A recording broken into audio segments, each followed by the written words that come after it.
നമ്മുടെ ബെർണൗളിസ് ഇക്വേഷൻ വെച്ച് ചെയ്യുന്ന നെക്സ്റ്റ് ഒരു പ്രോബ്ലമാണ്. The water is flowing through a taper pipe of length 100 mm having diameters 600 mm at the upper end and 300 mm at the lower end at the rate of 50 liters per second. The pipe has a slope of 1 in 30. Find the pressure at the lower end if the pressure at the higher level is 19.62 Newton per centimeter square. അപ്പോൾ നമ്മുടെ ക്വസ്റ്റ്യനിൽ തന്നിരിക്കുന്നത് എന്താണ്, ഒരു taper pipe ഉണ്ട്. ആ taper പൈപ്പിൻ്റെ length 100 mm ആണ്.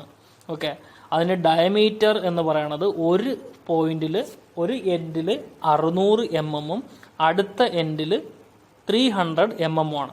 അപ്പോൾ അപ്പർ എൻഡ് തന്നിരിക്കുന്നത് 600 mm ലോവർ എൻഡ് തന്നിരിക്കുന്നത് എന്താണ് 300 mm. ഇതാണ് നമ്മുടെ അപ്പർ എൻഡ്, ഇതാണ് നമ്മുടെ ലോവർ എൻഡ്. അപ്പോൾ ലോവർ എൻഡിലെ ആ ഒരു ഡയമീറ്റർ 300 mm അപ്പർ എൻഡിലെ ഡയമീറ്റർ 600 mm ആണ്. ഇനി ഇതിനകത്ത് നമ്മുടെ water flowing through the rate എന്ന് പറയുന്നത് ആ ഒരു പൈപ്പിൽ കൂടി പാസ് ചെയ്യുന്ന ആ ലിക്വിഡിൻ്റെ ഇല്ലെങ്കിൽ വാട്ടറിൻ്റെ റേറ്റ് ഇല്ലെങ്കിൽ റേറ്റ് ഓഫ് ഫ്ലോ ഇല്ലെങ്കിൽ ഡിസ്ചാർജ് എന്ന് പറയുന്നത് 50 liters per second എന്ന് തന്നിട്ടുണ്ട്. ഓക്കെ, ഇനി പൈപ്പിന് സ്ലോപ്പ് തന്നിരിക്കുന്നത് 1 in 30 ആണ്. അപ്പോൾ 1 in 30 ആണ് നമ്മുടെ പൈപ്പിൻ്റെ സ്ലോപ്പ് തന്നിരിക്കുന്നത്. എന്താണെന്ന് ഞാൻ അടുത്ത പ്രോബ്ലം ചെയ്യുമ്പോൾ പറയാം. അപ്പോൾ നമ്മൾ ഈ ഫിഗർ ഇതേപോലെ ഇങ്ങനെ വരച്ച് വെക്കുക. അപ്പർ എൻഡ് നമ്മൾ 600 mm ഉള്ളതും ലോവർ എൻഡ് 300 mm റേഡിയസ് ഉള്ളതായിട്ട് വരച്ച് വെക്കാം. ഇനി ഒരു ഡേറ്റ കൂടെ നമുക്ക് തന്നിട്ടുണ്ട്. Find the pressure at the lower end if the pressure at the higher level is 19.62 Newton per centimeter square. അപ്പോൾ ഈ അപ്പർ എൻഡിലെ പ്രഷർ P1 എന്ന് പറയുന്നത് നമുക്ക് തന്നിരിക്കുന്നത് 19.62 Newton per centimeter square ആണ്. അങ്ങനെ തന്നിട്ടുണ്ടെങ്കിൽ നമുക്ക് ലോവർ എൻഡിലെ പ്രഷർ കണ്ടുപിടിക്കാനാണ് നമുക്ക് പറഞ്ഞിരിക്കുന്നത്. അപ്പോൾ ഇവിടെ നമ്മൾ ബെർണൗളിസ് ഇക്വേഷൻ വഴിയാണ് ചെയ്യേണ്ടത്. ബെർണൗളിസ് ഇക്വേഷൻ നമുക്കറിയാം, P1 by rho g plus V1 square by 2g plus Z1 equals P2 by rho g plus V2 square by 2g plus Z2. അപ്പോൾ നമ്മളിവിടെ D1 നമുക്ക് ഗിവൺ ഡേറ്റ സാധ്യത എഴുതി വെക്കാം. നമുക്ക് തന്നിരിക്കുന്നത് ലെങ്ത് എന്ന് പറയുന്നത് 100 mm ആണ്, 100 മീറ്റർ ആണ് ലെങ്ത്. D1 എന്ന് പറയുന്നത് നമ്മൾ ഇത് ഒന്നാമത്തെ സെക്ഷനും ഇത് നമ്മുടെ രണ്ടാമത്തെ സെക്ഷനുമായിട്ട് നമ്മൾ എടുക്കണം. ഓക്കെ, ഇനി അടുത്ത് D1 തന്നിരിക്കുന്നത് 600 mm ആണ്, ദാറ്റ് ഈസ് 0.6 മീറ്റർ. ഇനി അടുത്തത് അങ്ങനെ D1 നമുക്ക് തന്നിട്ടുണ്ടെങ്കിൽ നമുക്ക് എന്താണ് ഏരിയ അറ്റ് സെക്ഷൻ 1 എന്ന് പറയുന്നത് ക്യാപിറ്റൽ A1 എന്ന് എഴുതാം. ആ ക്യാപിറ്റൽ A1 എന്ന് പറഞ്ഞാൽ π/4 D1 സ്ക്വയർ എന്ന് നമുക്ക് എഴുതാം. π/4 D1 സ്ക്വയർ നമ്മൾ πr സ്ക്വയറിൻ്റെ അതേ വാല്യൂ തന്നെയാണ് നമ്മൾ ഡയമീറ്ററിലേക്ക് വരുമ്പോൾ π/4 D1 സ്ക്വയർ എന്നാണ് പറയുക.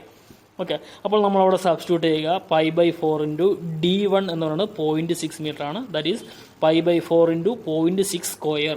അത് ചെയ്യുമ്പോൾ നമുക്ക് കിട്ടുന്നത് 0.2827 മീറ്റർ സ്ക്വയർ ആണ്. ഓക്കെ, ഇനി നമുക്ക് തന്നിട്ടുള്ളത് P1 pressure at upper end നമുക്ക് തന്നിട്ടാണ് 19.62 ആണ് നമുക്ക് പ്രഷർ അറ്റ് അപ്പർ എൻഡ് തന്നിരിക്കുന്നത്. അതത്രയും ന്യൂട്ടൺ പെർ സെൻറ്റിമീറ്റർ സ്ക്വയർ ആണ്. അതിനെ നമ്മൾ SI യൂണിറ്റ് ആയ ന്യൂട്ടൺ പെർ മീറ്റർ സ്ക്വയറിലേക്ക് മാറ്റണം. അതിന് വേണ്ടിയിട്ട് നമ്മൾ എന്താണ് 19.62ൻ്റെ കൂടെ എന്ത് ചെയ്യണം, ഇൻറ്റു 10⁴ ചെയ്യണം.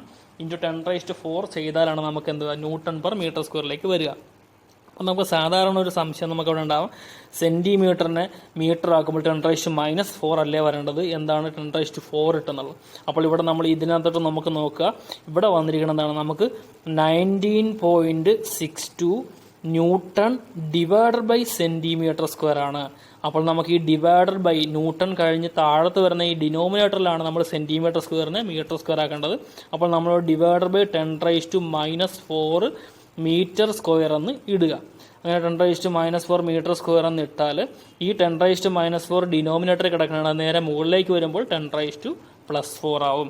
അങ്ങനെയാണ് നമുക്ക് ന്യൂട്ടൺ പെർ സെൻറ്റിമീറ്റർ സ്ക്വയറിനെ നമ്മൾ എന്ത് ചെയ്യുമ്പോൾ ന്യൂട്ടൺ പെർ സെൻറ്റിമീറ്റർ സ്ക്വയറിനെ നമ്മൾ ന്യൂട്ടൺ പെർ മീറ്റർ സ്ക്വയർ ആകുമ്പോൾ ഇൻറ്റു 10⁻⁴. അപ്പോൾ ഡിനോമിനേറ്ററിൽ വന്നപ്പോൾ അത് 10⁻⁴ ആയിരുന്നു.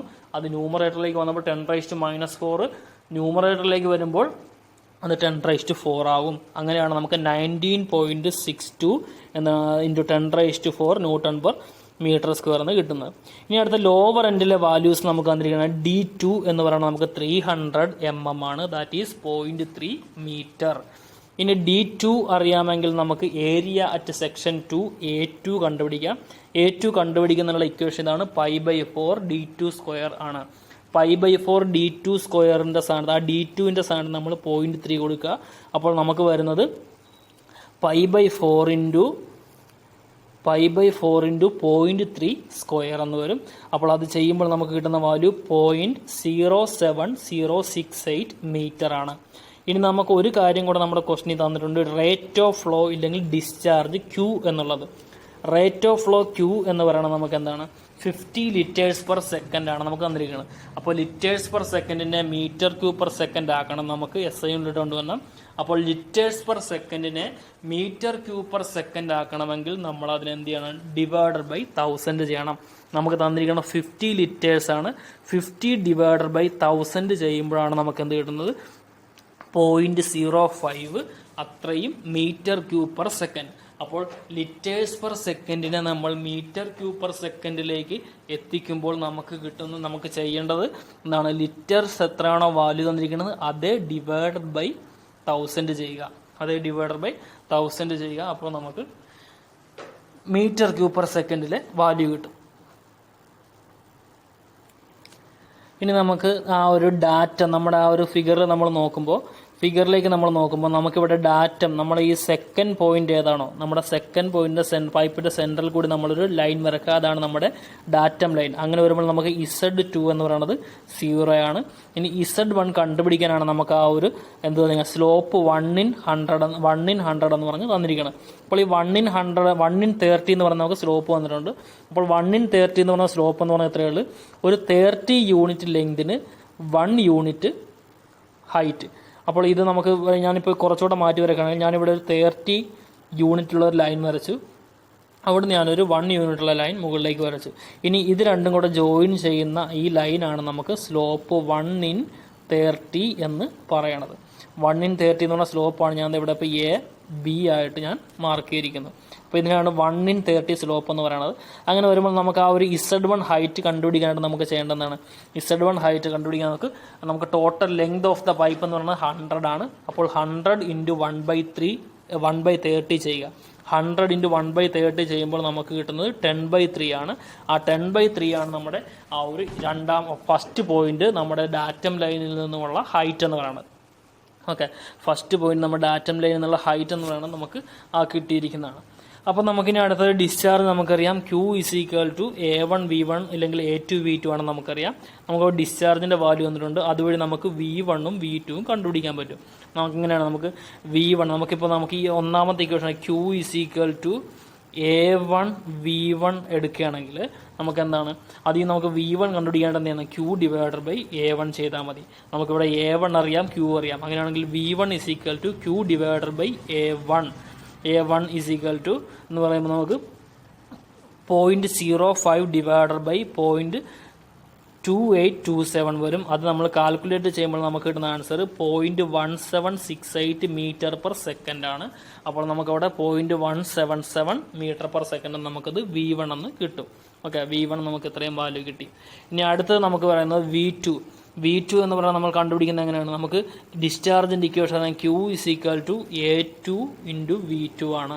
അതിൽ നിന്ന് V2 കണ്ടുപിടിക്കാനാണ് നമുക്ക് Q ഡിവൈഡഡ് ബൈ A2 ചെയ്യുക. Q ഡിവൈഡഡ് ബൈ A2 ആണ് നമുക്ക് എന്ത് പറയുക, V2 വരിക. അപ്പോൾ നമുക്ക് Q ഡിവൈഡഡ് ബൈ A2 ചെയ്യുമ്പോൾ നമുക്ക് 0.5 ഡിവൈഡഡ് ബൈ 0.07068 എന്ന് വരും. അപ്പോൾ നമുക്ക് കിട്ടുന്ന ആൻസർ 0.707 മീറ്റർ പെർ സെക്കൻഡ് ആണ് നമ്മളുടെ എന്ത് വരിക, V2 വരുന്നത്. അപ്പോൾ നമുക്ക് ആ ബെർണോളിസ് ഇക്വേഷനകത്തേക്ക് അപ്ലൈ ചെയ്യേണ്ട കാര്യങ്ങളെല്ലാമായി. നമുക്കിനി കണ്ടുപിടിക്കേണ്ടത് P2 എന്ന് പറയുന്ന പോയിന്റിലെ പ്രഷറാണ്, പ്രഷർ ഡെൻസിറ്റിയാണ്. അപ്പോൾ നമ്മൾ ബെർണോളിസ് ഇക്വേഷൻ അപ്ലൈ ചെയ്യുക. നമ്മുടെ ബെർണോളിസ് ഇക്വേഷൻ എന്ന് പറഞ്ഞാൽ ഇതാണ്, P1/ρg plus V1² 2g plus Z1 equals P2/ρg plus V2² 2g plus Z2. അപ്പോൾ അതിലേക്ക് നമുക്ക് അവിടെ നമ്മൾ നോക്കുമ്പോൾ നമുക്ക് അറിയാൻ പാടില്ലാത്ത അൺനോൺ ആയിട്ട് വരുന്ന ഒരൊറ്റ വാല്യൂ ആണ് നമുക്ക് എന്ത് വരുന്നത്, P2 എന്ന് പറയുന്നത്. ഓക്കെ, അപ്പോൾ നമുക്ക് P2 മാത്രമാണ് നമുക്ക് അവിടെ നിന്ന് കണ്ടുപിടിക്കേണ്ടത്. അപ്പോൾ നമ്മളിവിടെ ഓരോ വാല്യൂസും സബ്സ്റ്റിറ്റ്യൂട്ട് ചെയ്ത് കൊടുക്കുക. അപ്പോൾ നമുക്ക് 19.62 × 10⁴ ഡിവൈഡഡ് ബൈ 1000 × 9.81 ആണ് നമ്മുടെ P1/ρg വരിക. അടുത്തത് V1² /2Gക്ക് പകരം നമുക്ക് വരുന്നത് 0.177 സ്ക്വയർ ഡിവൈഡഡ് ബൈ 2 ഇൻറ്റു 9.81. അതുപോലെ തന്നെ Z1 നമുക്കറിയാം 10/3 ആണ്, നമ്മൾ നേരത്തെ ചെയ്തു വെച്ചിട്ടുണ്ട്. ഇനി അടുത്തത് P2/ρg നമുക്കറിയില്ല, അതേപോലെ എഴുതുക. റോയും ജിയൊക്കെ നമുക്കറിയാം, എന്നാലും P2 നമുക്കറിയാമില്ലാത്തതുകൊണ്ട് അവിടെ നമ്മളത് എഴുതി വെക്കുക. ലാസ്റ്റ് നമുക്ക് അവിടെ സബ്സ്റ്റിറ്റ്യൂട്ട് ചെയ്യാം. പ്ലസ് അടുത്ത നമുക്ക് വരുന്നത് എന്താണ്, V2²/2G എന്ന് പറയുമ്പോൾ നമുക്ക് 0.707 സ്ക്വയർ ഡിവൈഡഡ് ബൈ 2G എന്ന് പറയുമ്പോൾ 2 ഇൻറ്റു 9.81 G 9.81 വരും, അതവിടെ കൊടുക്കുക. അടുത്ത Z2 ആണ് നമ്മുടെ ഡാറ്റം ലൈൻ, അതുകൊണ്ട് നമുക്കത് Z2 എന്ന് പറയുന്നത് 0 ആണ്. ഓക്കെ, അപ്പോൾ നമ്മൾ ഇത് എല്ലാം ഒന്ന് കാൽക്കുലേറ്ററിൽ ആദ്യമേ ഒന്ന് എല്ലാ ഒരു പാർട്ടും ഒന്ന് ചെയ്ത് നോക്കുക, സിംപ്ലിഫൈ ആയിട്ട് ചെയ്ത് നോക്കുക. അപ്പോൾ നമുക്ക് ഫസ്റ്റ് പാർട്ട്, ഈ പാർട്ട് നമുക്ക് ചെയ്യുമ്പോൾ നമുക്ക് കിട്ടുന്ന ആൻസർ 20 ആണ്. ഇത് ചെയ്യുമ്പോൾ നമുക്ക് കിട്ടുന്ന ആൻസർ 0.001596 ആണ്.